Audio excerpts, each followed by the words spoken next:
दूसरा ग्रंथ अध्याय 5 पद संख्या 1 से 15।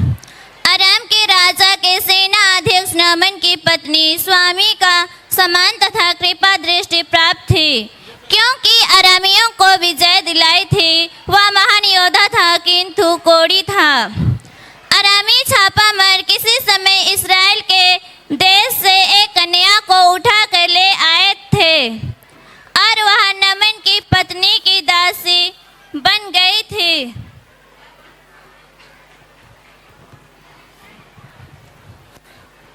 उसने अपने स्वामी से कहा, ओह, यदि मेरे स्वामी समरिया में रहने वाली नबी से मिल जाते तो वह उन्हें कोढ़ से मुक्त कर देते।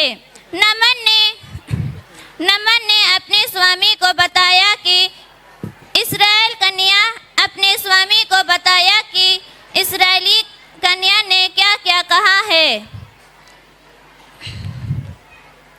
इस पर अराम का राजा बोला, तुम वहां जाओ, मैं तुम्हें इस्राएल के राजा के नाम एक पत्र दूंगा। नामान चल पड़ा और वहां चांदी के 10 तोड़े, सोने की 6000 असरपियां और 10 जोड़े कपड़े अपने साथ ले गया।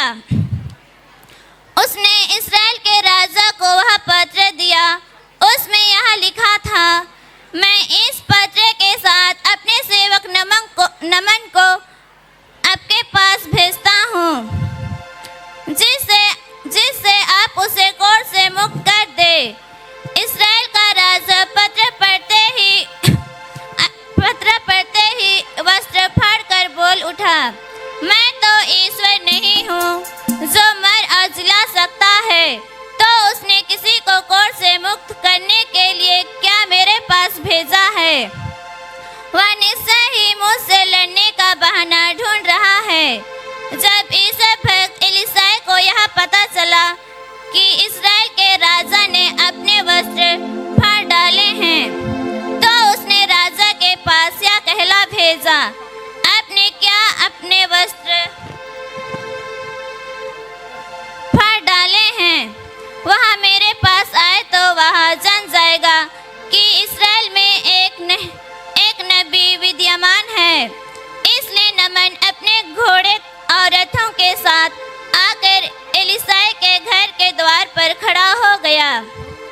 एलीसाई ने उससे यह संदेश कहला भेजा, अब जाकर यरदन नदी में 7 बार स्नान कीजिए, आपका शरीर स्वच्छ हो जाएगा और आप शुद्ध हो जाएंगे। नामान क्रोध हो उठा और यह कहते हुए चला गया। मैं समझ रहा था कि वह स्वयं बाहर आकर मुझसे मिलेंगे, अपने प्रभु ईश्वर का नाम लेकर प्रार्थना करेंगे और कोढ़ के स्थान पर हाथ फेर कर उसे दूर कर देंगे। क्या दमिश्क की अबाना और फरपत नामक नदियों का जल इस्राएल के सब जलाशयों से बढ़कर नहीं है? क्या मैं उनमें स्नान कर शुद्ध नहीं हो सकता?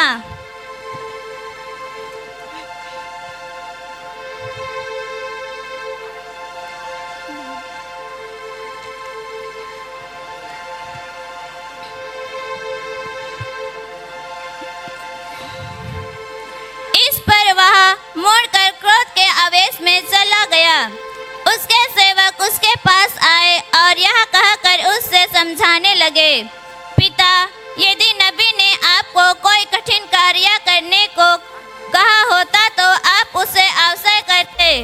जब उन्होंने इतना ही कहा, स्नान कीजिए और आप शुद्ध हो जाएंगे, तो आपको ऐसा अवश्य करना चाहिए।